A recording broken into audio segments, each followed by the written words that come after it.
It's now less expensive to rent a home than it is to buy in all 50 of the largest metropolitan areas in the United States. And guess what?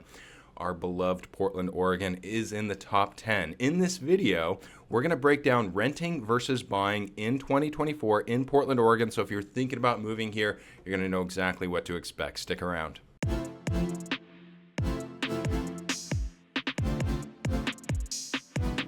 Well, realtors can't love hearing that, right? The numbers are really starting to favor renters. And in this video, I really want to dig into those numbers specifically for Portland. So if you're thinking about moving here, it's going to help you decide what's best for you. And by the way, welcome back to the channel, Living in Oregon. I'm your host, Seth Marchant, licensed broker in the state of Oregon and Washington with the Oregon relocation team. So where is this coming from? Well, surprisingly, believe it or not, this is actually coming from Realtor.com. Recent report, February 2024 rental report, says that February 2024 marks the 7th year-over-year rent decline for 0 to 2-bedroom properties observed since the data began in 2020.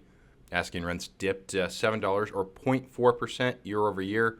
Seen a lot of data about rent going down recently, even though you do see some articles that say rent is going up. Kind of like the real estate market, a little bit confusing out there as to where the market's headed. But I think this study conclusively will show us that for the most part, renting is going to be cheaper, at least month by month, for a lot of people.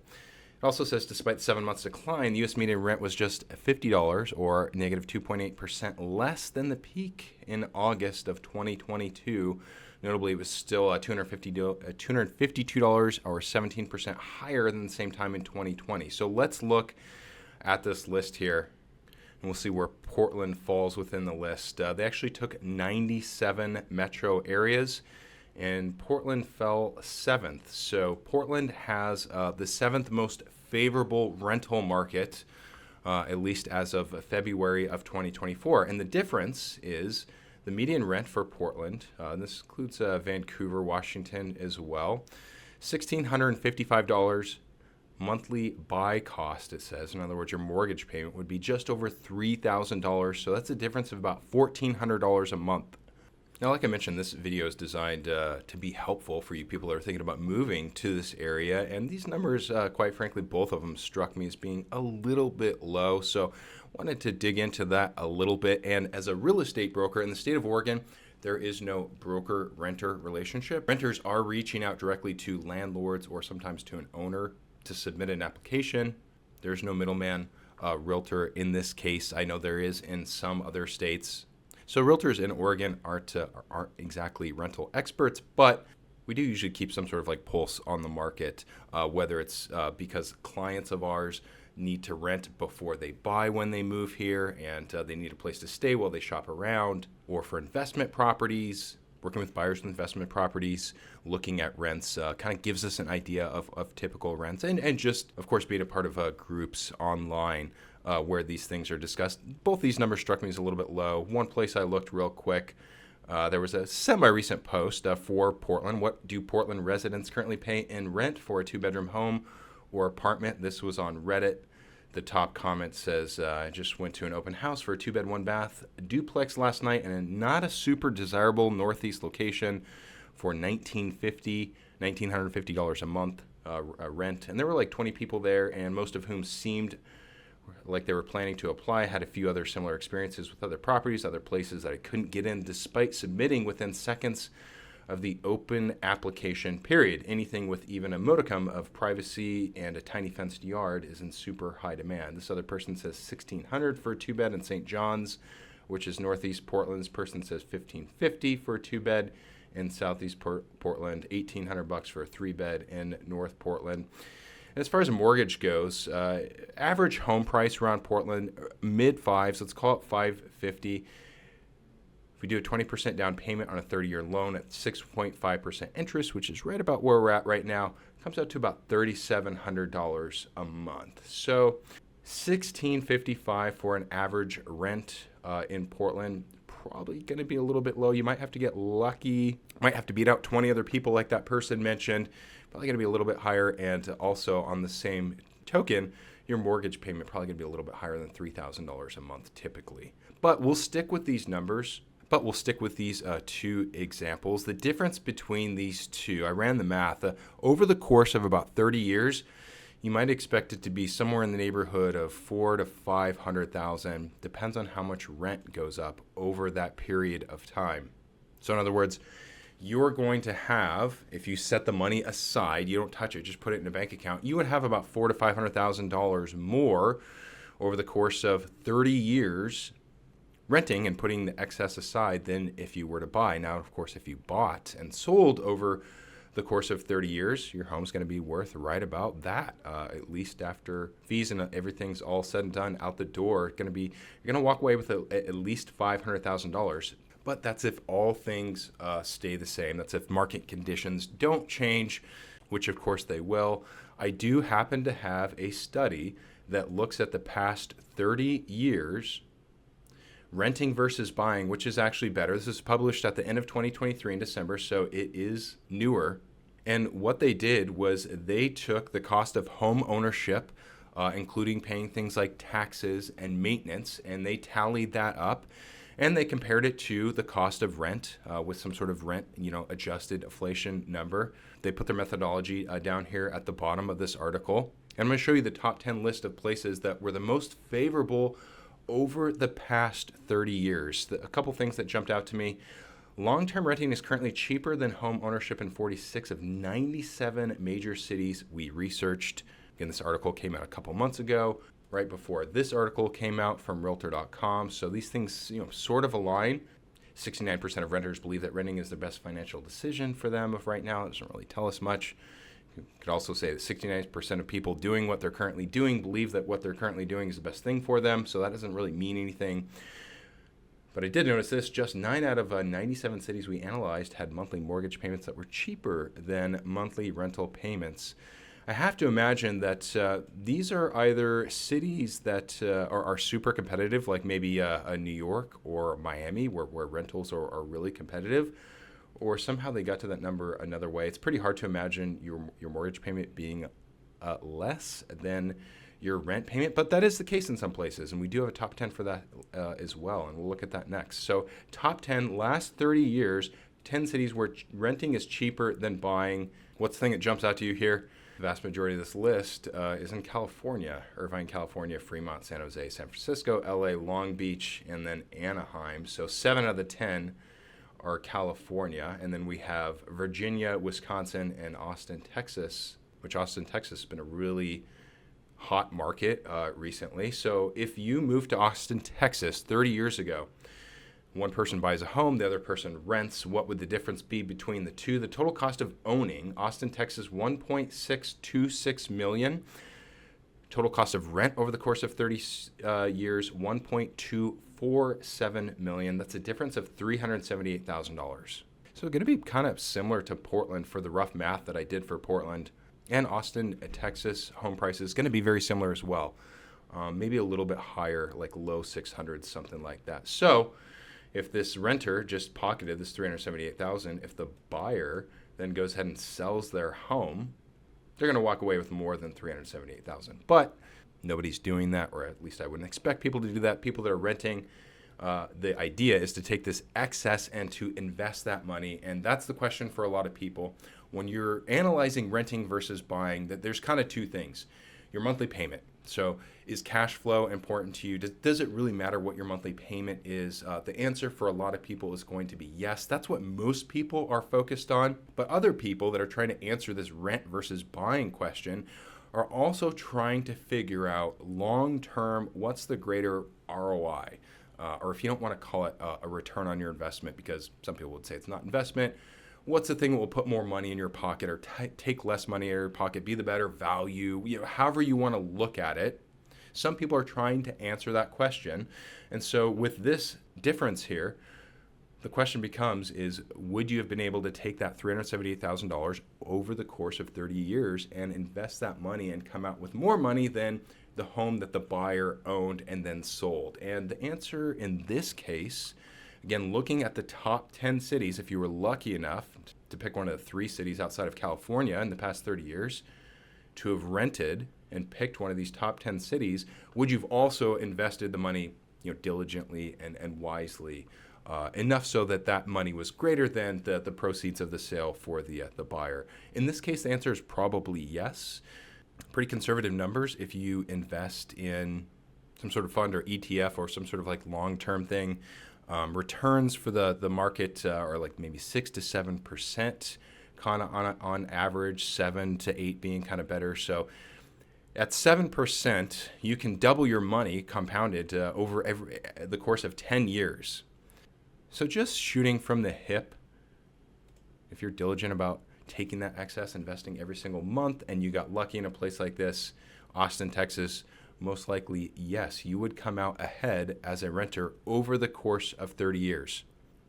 If you're making something like 5% returns compounded annually, it's going to take you about 15 years to double your money.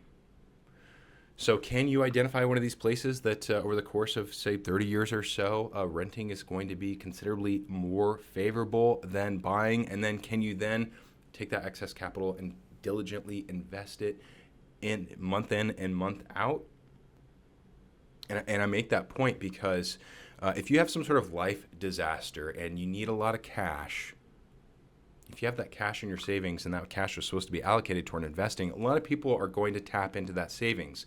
If you don't have savings because you have a mortgage and you've been allocating more money towards your mortgage, you haven't been able to save as much money, what typically happens in that situation? Well, I think, and just kind of my opinion, just kind of from what I've seen, typically people are going to, rather than trying to tap into something, typically people are going to try and produce more of something. They're going to try and produce more capital. So in other words, rather than selling your home, the owner that has some major life event that doesn't have this big savings like the renter has because they've been allocating all their money towards a mortgage, what those people are typically going to do is they're going to find a way to come up with more money without having to sell their house.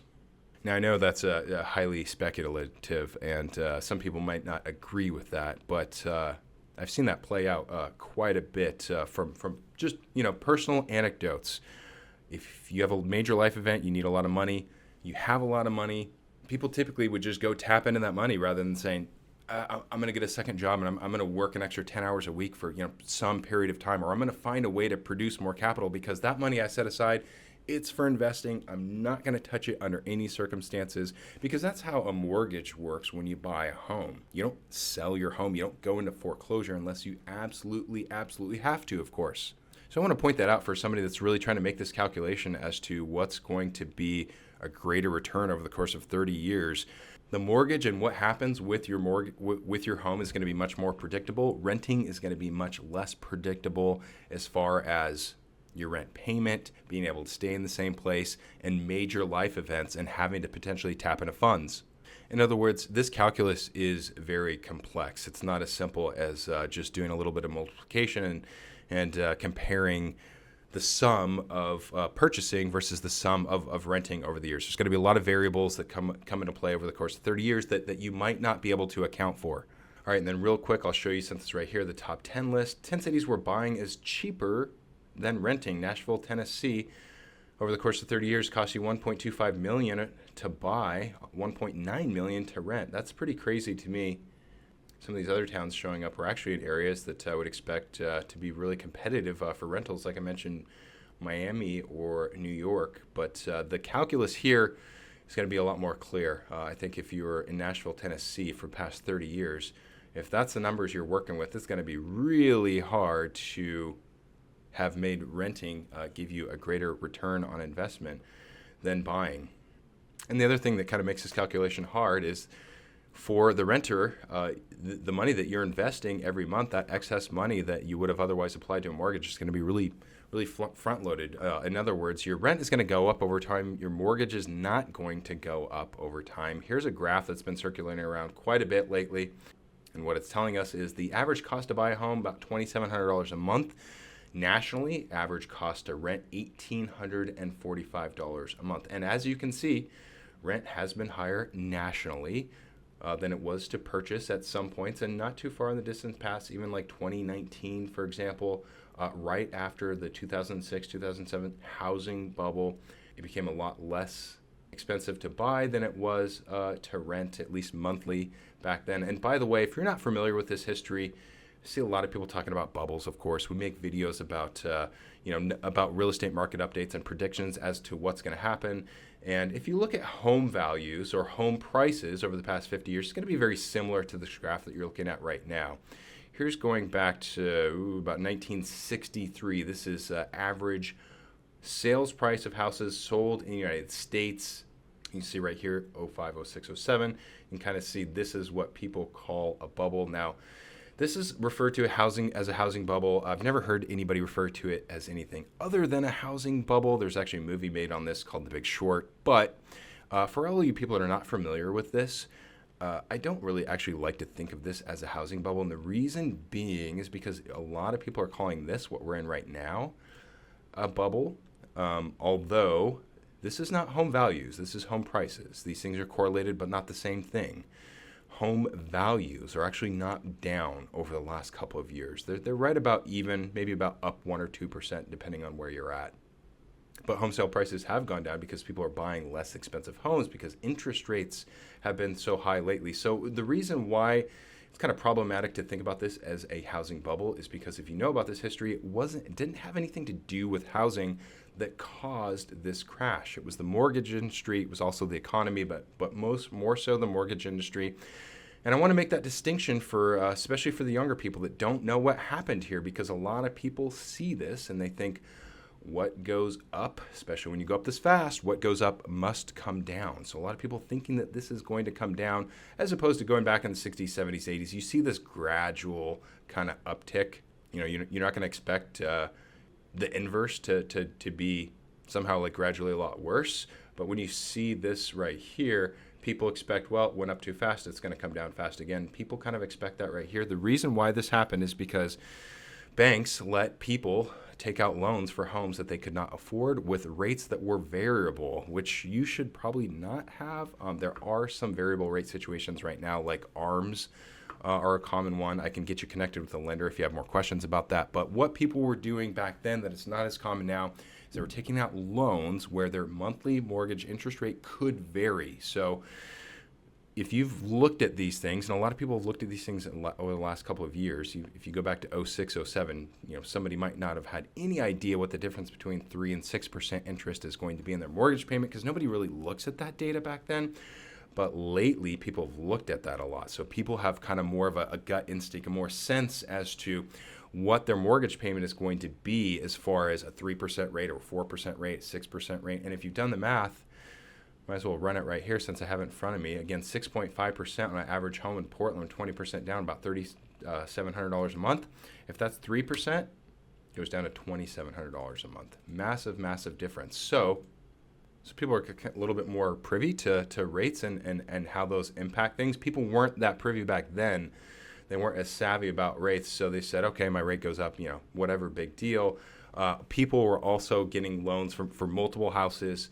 So a lot of people bought homes that could not afford the home once the rate went up. And once the rate went up, happened to a lot of people at the same time. All of a sudden, you've got a lot of people that can't afford their mortgage. The market gets flooded with inventory. There's now more sellers out there than buyers. It's not as competitive, and that drives home prices down. That is not what's happening right now. That's not what's happened recently. The recent problem that we've had is more demand with lockdowns and people wanting to leave big cities, people wanting more space, people wanting to work from home, people needing that extra space to work from home. Home ownership has become more desirable.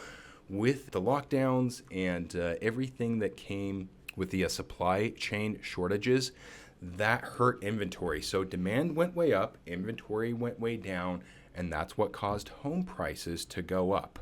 Again, back in 06, inventory was flooded, so inventory went way up and demand went way down because the economy was bad, people couldn't afford houses.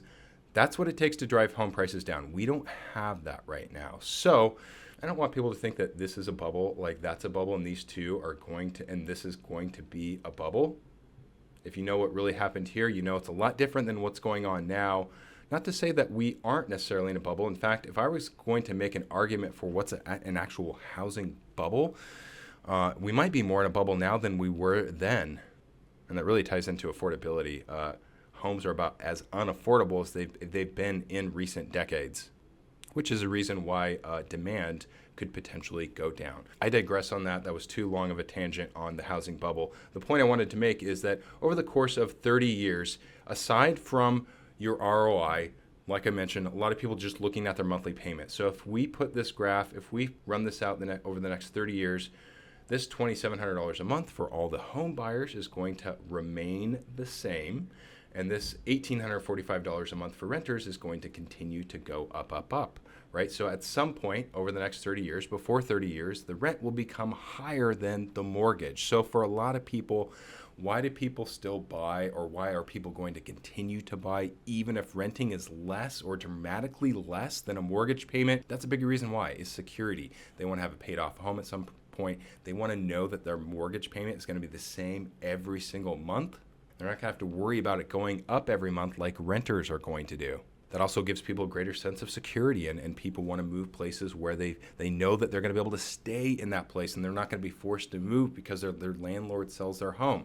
Especially for people that are moving to places, specifically for the schools. I do see this quite a bit around the Portland metropolitan area. I'll see somebody like in a group on Facebook that says, hey, we're renting and our landlord is going to sell the house that we're renting, but we really want to stay in this area because our kids are through the school system. We want to stay in this. We want to keep them going through the school system until they get out. And there's usually not a lot of inventory in those areas with the good schools. And those people usually tend to struggle. Definitely feel for those people. The flip side of the coin is that is also an upside for renting, in that sometimes you can get into a place that you might not otherwise would have been able to get into, for schools, for example. But a lot of people buying simply for security. Selection as well. That's another reason why people are going to buy. Let's take a look at selection real quick. Again, if you're thinking about renting versus buying, taking a look at apartments in Portland, Oregon, according to Zillow, right now for rent, there's about 1,400 apartments for rent. If you want to buy an apartment in Portland, about 500, just under 500, 476. So that's to be expected with apartments. With single family homes, however, if you want to buy, there's 823 single family homes for sale in Portland. If you want to rent, probably going to be about half of that. Yeah, 440 or so. So for renters looking for single family homes, especially families, your selection is going to be a lot fewer and far between. And that's in a low inventory real estate market already. So security, financial stability, predictability. It's also, people think of buying a home as sort of a forced savings. I gave that example of, if you run into a major life event and you need a lot of cash, what's the renter going to do? What's the buyer going to do? Again, the buyer with the mortgage is usually more so forced into typically trying to keep that mortgage and find some excess funds to cover whatever expenses it is, whereas the renter might just tap into the funds that they already have. So they call that, or that sort of concept is forced savings. I'm going to pay my mortgage, and that's going to go towards a thing that's going to be worth something every single month regardless. That's forced savings. And then I will say, sometimes sense of community. If you're in a place that has a high density of rentals, renters usually don't take care long-term, specifically long-term, not short-term rentals, but long-term renters don't typically take care of a property the same way that a buyer would.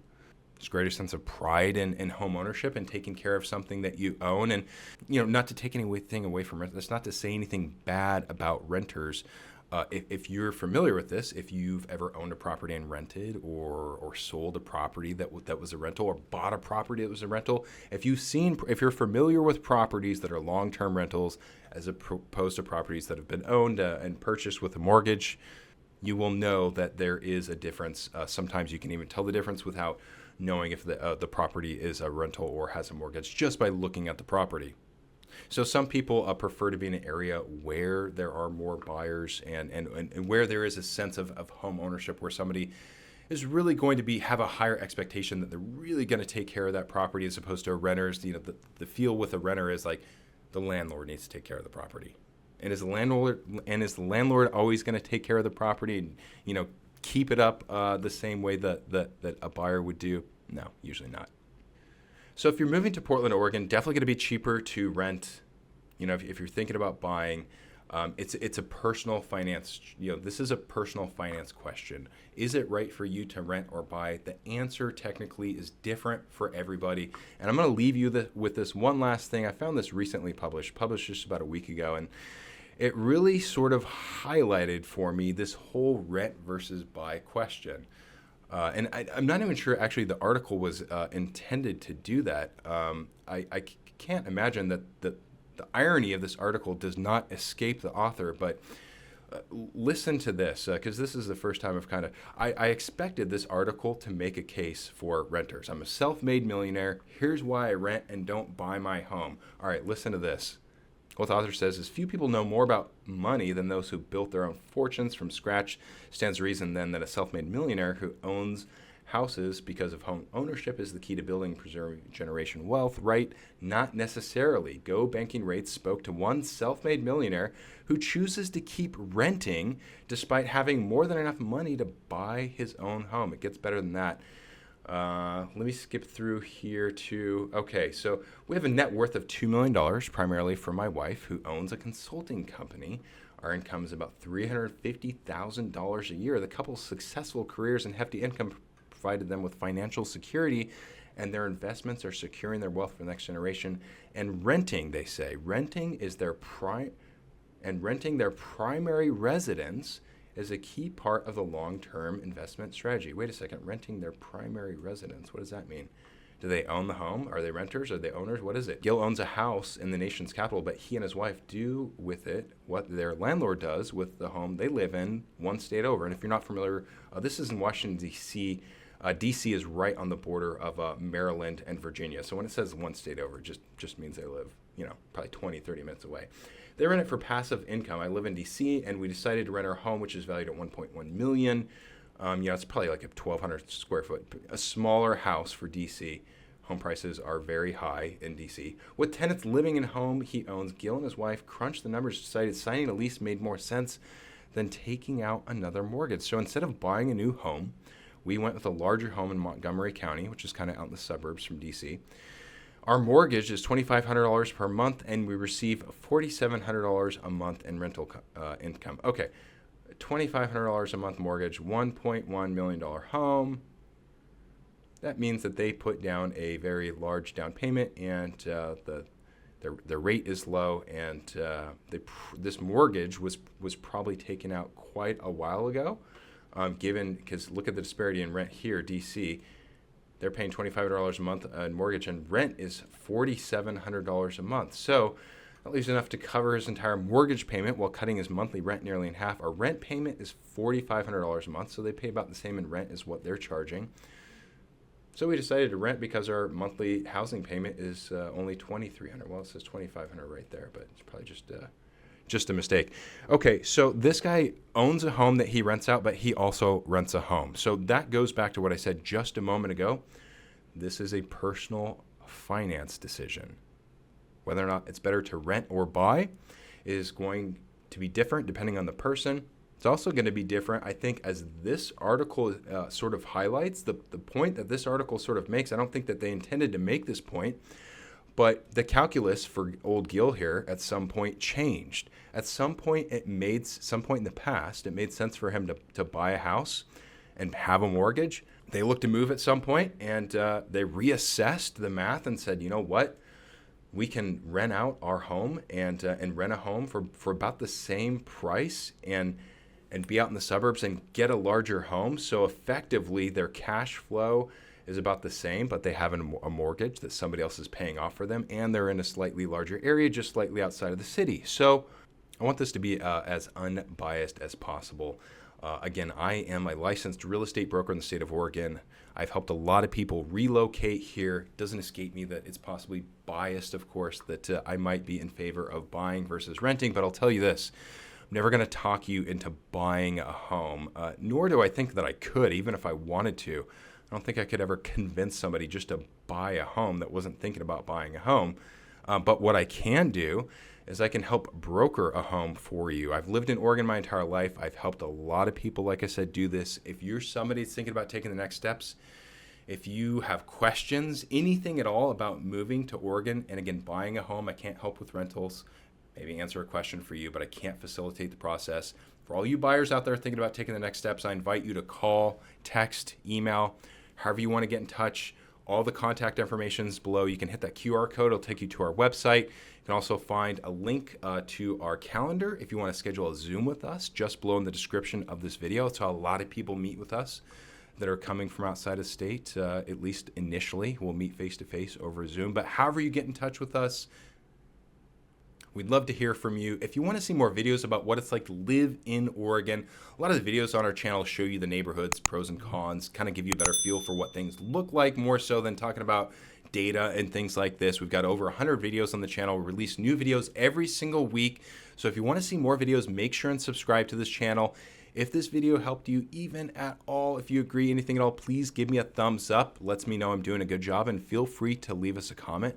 Let us know what you think about the whole renting versus buying debate. And are you thinking about renting or buying in Portland? And how does Portland kind of compare to other places across the country? I know a lot of people watching this are in other states like California or Texas. So always interested to hear your input. Feel free to leave a comment. I'll reply back.